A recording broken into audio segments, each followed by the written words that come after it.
Hi, and welcome to another edition of Seniors Today. I'm your host, Tom Bartee, and our guest today is the owner-operator of U.S. Bloom in Vallejo, Mr. Scott Foster. Welcome, Scott. How are you? Good to see you, Tom. Thank you, and his assistant, Michelle, who is the operations manager at U.S. Bloom. Correct. Thanks for being here. Yes, sir. Now, Scott tells me that you're also the statistical and informational guru about the business itself. 100%. That's my job to Scott, is to know what I need to know for him when he needs to know it. Just to keep him out of trouble, right? Correct. And so we know the difference between hemp and cannabis. Correct. And of course, hemp, I was familiar with that when I was in Minnesota as a kid, because we use that to make rope and stuff like that. Mm-hmm. But we're talking about something completely different here, right? Correct. Something completely different. So when we talked before, we were discussing some of the newer developments, especially with, is it SB 64? Correct. Which went into effect January 1st, 2018, to allow recreational use of cannabis. And that has kind of turned the industry upside down, and a lot of other things. And you being an owner, I thought it'd be an opportunity to kind of get into what the differences are and some of the stuff related to medical versus recreational and so on. Well, medical's been around for, 10 years, 15 years now. But as of January 1st, the state is issuing state licenses now. And even for the medical, we need a state license for our medical, not just a license from our city. First of all, it has to be okay in your city to be able to get your state license. So there's political goings on right now that are considering recreational in our city, but they haven't okayed it yet.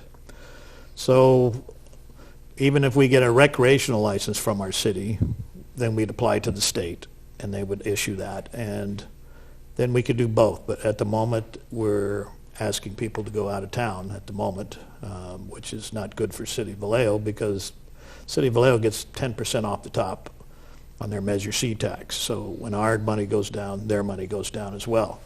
But they are in the process of, I think at the end of this month, voting to go ahead with recreational, and then we'll apply for this to the state for our recreational license as well, and do both in the building.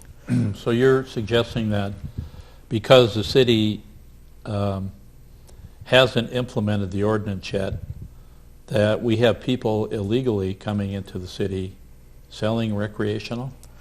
Well, it's always been there. The black market's been there. It just kind of got pushed out a little further now because people can't buy.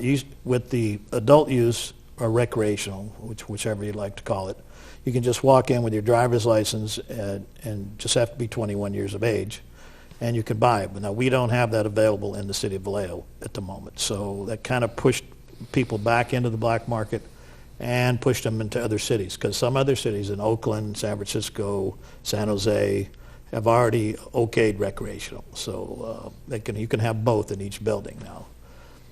So I heard that state law will prevail if cities don't have their own ordinance. Is that correct?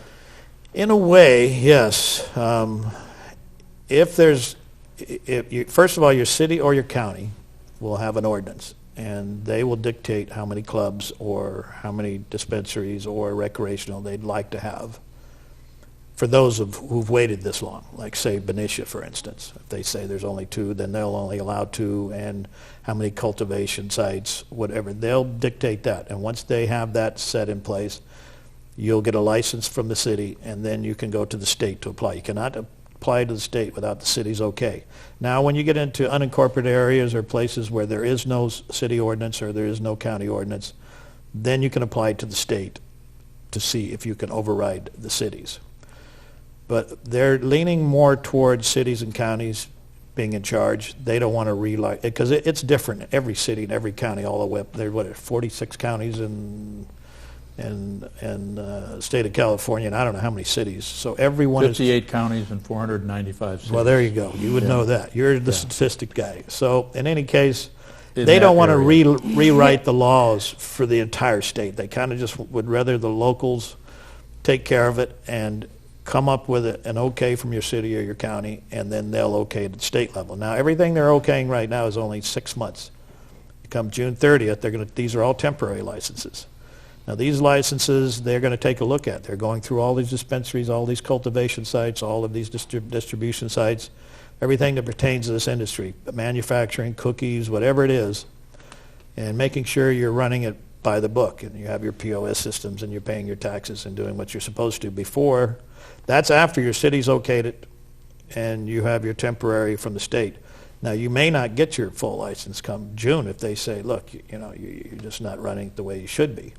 So it's imperative that we do it by the book to keep that license. Now, like say, Vallejo has 11 clubs. Some of these clubs may not make it, and that doesn't mean we will either. But I mean, we've already had investigators come in unannounced to check to make sure. So the state is doing their job. Now, the city has allowed us. They gave each dispensary the right to have cultivation, manufacturing, and distribution. So they gave it to us in one hand, and part of it was they didn't want a lot of people just running into town and opening up 100 businesses, which, whatever it is, it'd be like if all of Napa Valley wanted to run down here and open up wineries, they wouldn't have a gripe against that, but this industry has a stigma about it, so they only allowed the 11. Now, with these 11, they didn't zone properly. In the new zoning, what is it called? The general plan? The general plan 2040, yeah, 2040, they just did a blanket zoning of the city and took away all the zoning and took away the industrial and intensive use areas that they gave us. They gave it to us in this hand, the cultivation, manufacturing, distribution, but we can only do it in intensive use and industrial areas. And in the new general plan, they took it away from us because they took all those zonings away. So that's another problem that we have to work through with the new city planning manager. I forget what her name is. I can't pronounce her name correctly. Hassan. Mm-hmm. And so we have several layers of problems we need to get through. But the city council is finally coming around a little bit, and I hope our new city manager, Greg Nyoff, I believe his name is, and we've met a couple times, gets it, that this is a real industry, and it is employable. It's not going away, just like you just had John Riley in here talking about the unions. Now, we have 10, 12 people working for us. There's 10 dispensaries. There's 120 people in this town working just in the dispensary business. Now, when you had cultivation, manufacturing, and distribution, you're talking 400 or 500 jobs immediately coming across the board here. So the city needs to work with us on the zoning to give us these buildings and these properties. And then we're unionizing. That is the next level. I mean, when you start talking 400 or 500 to 1,000 people in each town coming online, in a real industry, and you're talking about an apprenticeship, I know you were just speaking to John about that too. I mean, this is a specific industry. It's really hard. You have to just come in almost as an apprentice immediately to learn this. So you think it would be called the UCW? Well, there is a United Growers Cannabis Association. Workers? There are associations. Local 420? And they have Oaksterdam and Oakland to bring you along. But we've discussed this already about putting a college up here in Solano County to where we have 100 acres where we can go in and build a college and have all our master growers come in and the people that do edibles and concentrates and the fields, how to do indoor and outdoor. And it's a 2-year course to where you have to learn. You have to pay to go to this college. And it's a 2-year course, and you get a diploma when you finish. You can take that degree with you anywhere in the country.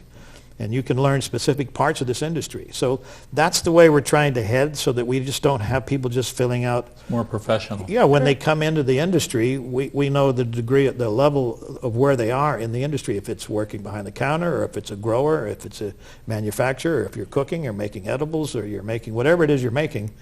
We'd like to know where you are on that level, so we know how to hire you.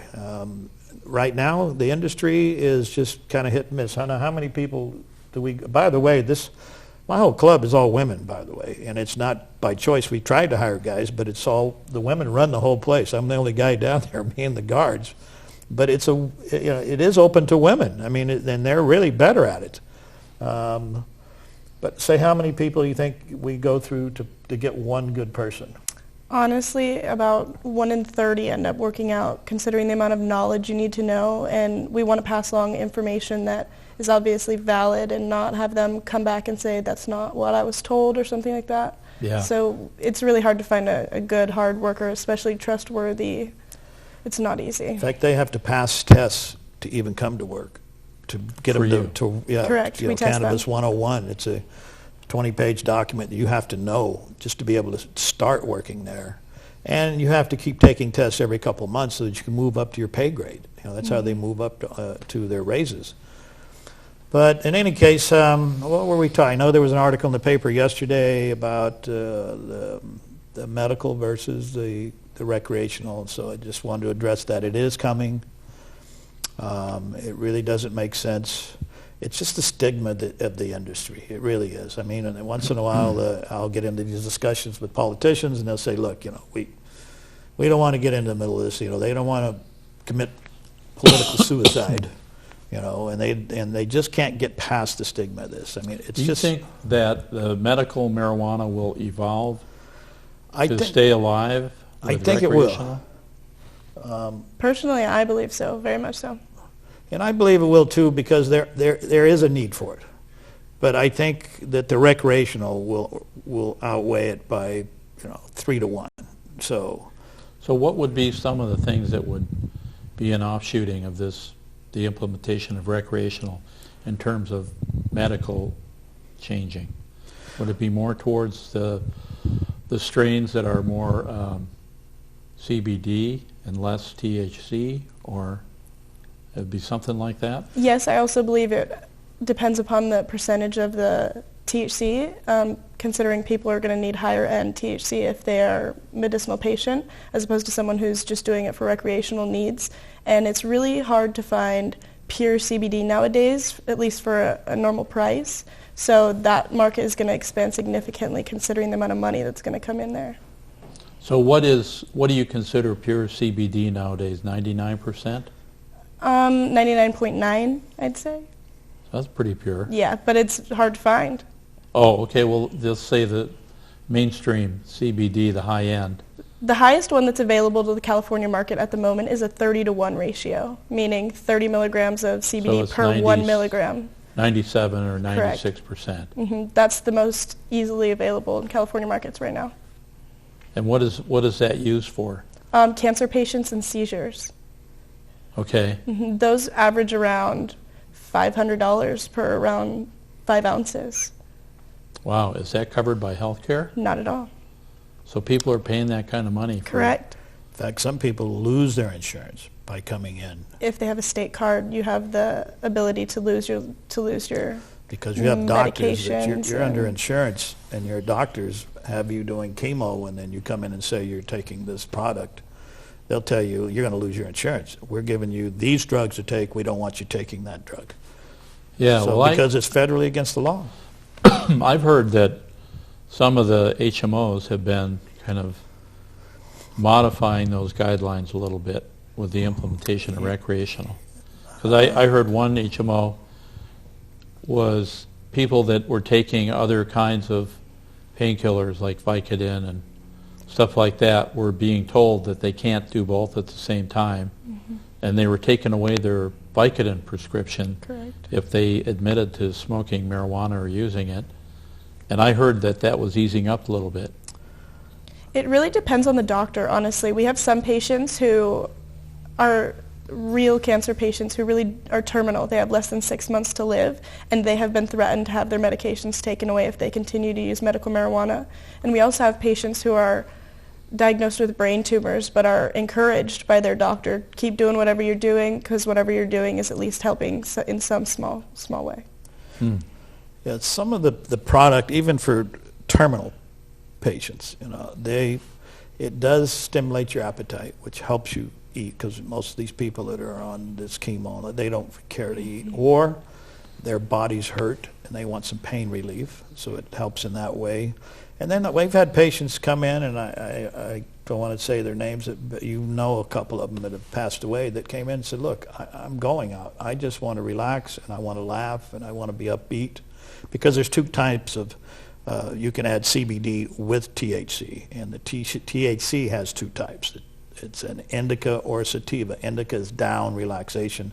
Sativa is uplifting, cranial high, which makes you laugh and makes you upbeat.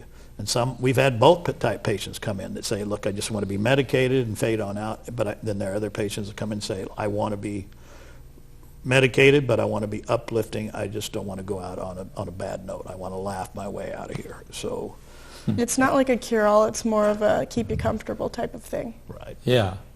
So you indicated that you thought that because of the stringent guidelines to have a permanent license in recreational, that some of the existing medical facilities probably won't be able to make the transition.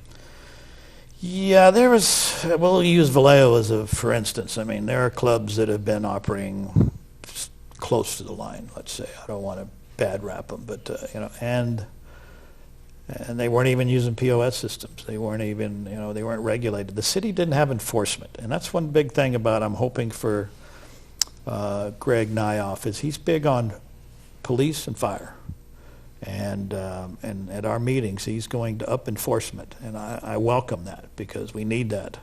And even after we all have our licenses, and I actually wanted to sit down with Bill, Senator Bill Dodd, because I noticed he's really wants to get behind this. It's the drunk driving, and I read something about it the other day, and I wanted to sit down and see if we could collaborate a little bit on this as well, enforcing driving under the influence of cannabis as well. So Bill and I are going to have a conversation. He doesn't know it yet, but I saw that in the paper, I think last month, that he was really pushing hard on that. But the enforcement is big on this industry because I think people will accept it better once there's real enforcement. The way it's been going now, it's the wild, wild west, and I think that turns a lot of people off, and even council members and mayors, because they just don't know what to expect. With real enforcement, I hope we get with Greg's help. And I'm one person who believes instead of just taking this 10% Measure C money and putting it in the general fund, we collect almost $3 million for the city of Vallejo. That was newfound money. It fell out of the sky. It wasn't here 3, 4, 5 years ago. And they're taking it and spending it on old debts or on certain things that they want to spend for this year or next year. This needs to be dedicated to this industry. And that means enforcement, having someone down at the city hall that's one person in charge of staff, whether it's in Donna Mooney's office for attorney's fees or in Greg's office for city manager's office, and we really need someone enforcement down in the planning department, building department, to make sure that these clubs are run properly. That takes money. So when you have a couple, $2, $3 million that comes in, that money should be allocated to staff members who enforce this industry, and a couple $1 million going to the police department because they're the ones that are going to really have to go out and enforce this, and they need the money. And the fire department as well, because all these people that can grow 6 plants in their backyard now legally, they're all growing indoor, and believe me, some of them are going to be growing more than they should or overpowering their electrical. This fire department's going to be busy. And they need to quit putting the money in the general fund and putting it back into this industry. And I know we're going to get some pushback from the city hall on that, but in the end, it's the byproduct of that is that we have more infrastructure here. We have cops on the street. So they're not only just enforcing this industry, but we can put more police on patrol and help the police department and the fire department, which is badly needed. And Greg is a big proponent in that right at the moment. So that's one thing that I'm really going to push for. I know City Hall is going to probably push back. They want that money in the general fund to use however they like. And they'll say, well, they use it for this industry. Well, they don't use it all, not enough for this industry. And we could have had that in place years ago, but I'm not going to get into the political part of who and why, what happened in this town. It's just no sense rehashing it. I heard that Benicia had a debate on whether or not to have dispensaries on First Street, and they came up with a compromise of something off First Street and maybe 2 dispensaries. And Napa, the city of Napa, is looking at having a couple. I heard American Canyon said that they didn't want any. The mayor actually, I think at one point, suggested that the ones in Vallejo were close enough for his constituency. And, in Napa, you're saying? Pardon me? Were you saying in Napa? American Canyon. Oh, American Canyon. Yeah. Yeah, they're Napa, they struggled with it, and I think they've accepted the inevitable, and they're going to be doing a couple, maybe 3.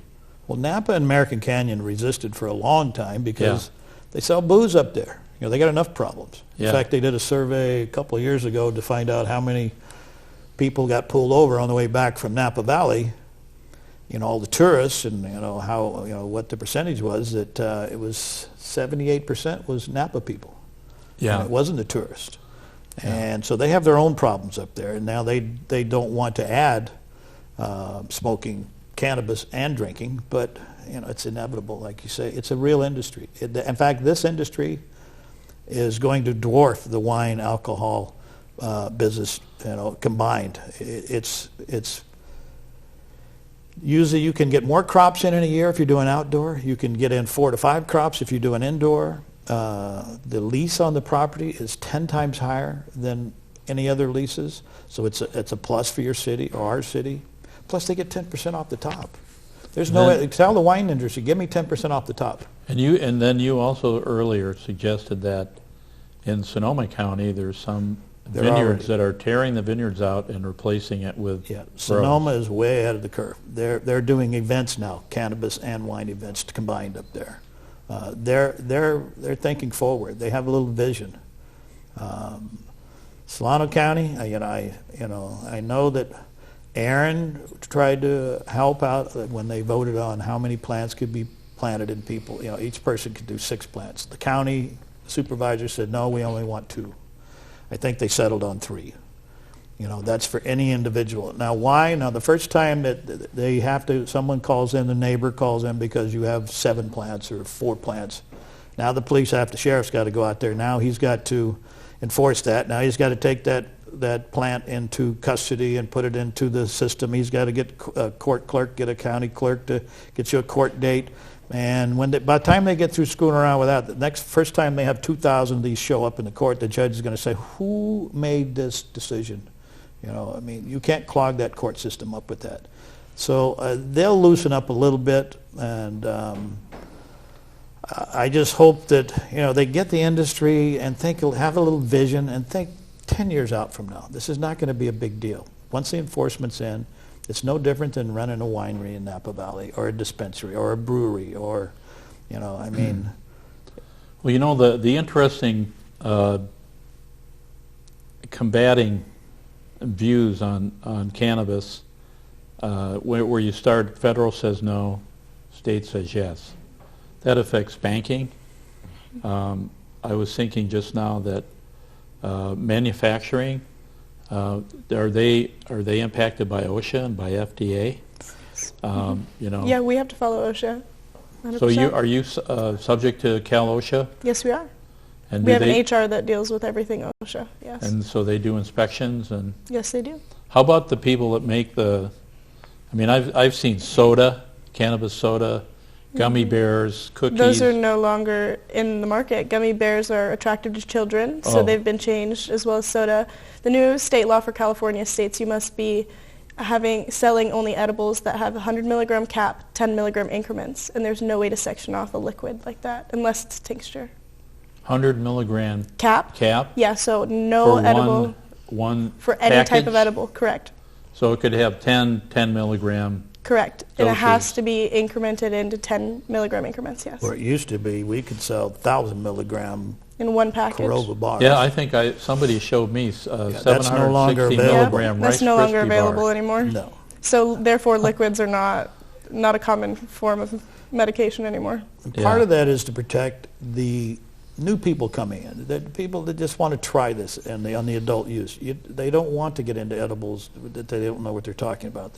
The average dosage is probably 30 milligrams. So you don't want someone coming in and trying a 100 or a 200. No. You know, How long does a 30 milligram dose last? It's not about how long it lasts. It's about really how long it takes to hit you, because once it hits you, it's going to be that same feeling for about 4 or 5, even up to 8 hours. And it usually takes anyone about 30 minutes to around 2 hours to take full effect.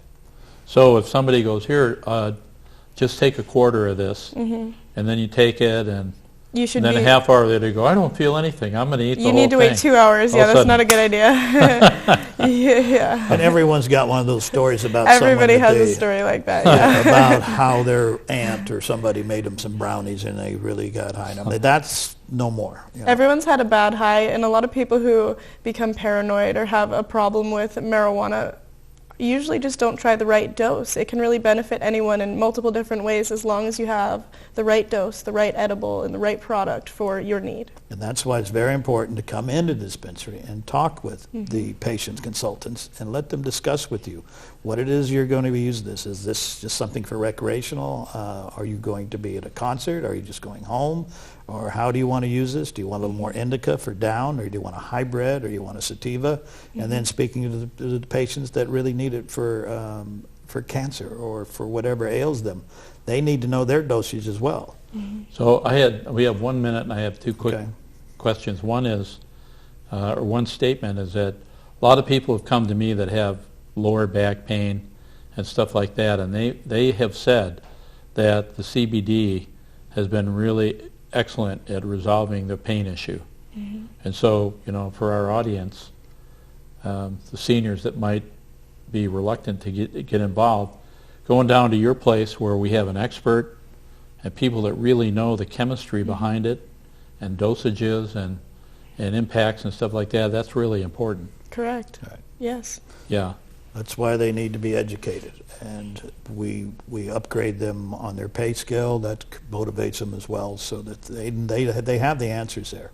We have a lot of information to hand out to people as well, and we'll start doing videos pretty soon to where people can just pull it up online, just for the basics. Cool. Well, I am so appreciative of you guys being here on the show today, and Scott especially, for you to bring your expert. That was very thoughtful of you. She's got a lot of information. And I encourage everybody to at least look into it. I know there's a lot of seniors that are apprehensive about marijuana or cannabis, because I think it's mostly because they don't really know. Correct. And so somebody could come down and you could explain it to them. We have Correct. seniors all the time. In fact, we did a survey that at the highest sales are 65-year-old women that come in. So we're definitely, the seniors are coming down. All right. Well, we're out of time for today. Thank you for being here. You're welcome. Thank you. Our show for having airs us, at Tom. 6 p.m. on Tuesdays and Thursdays, and it's available on Comcast 27, AT&T UVerse 99, and streaming live video at vcat.tv. So come see us again next time.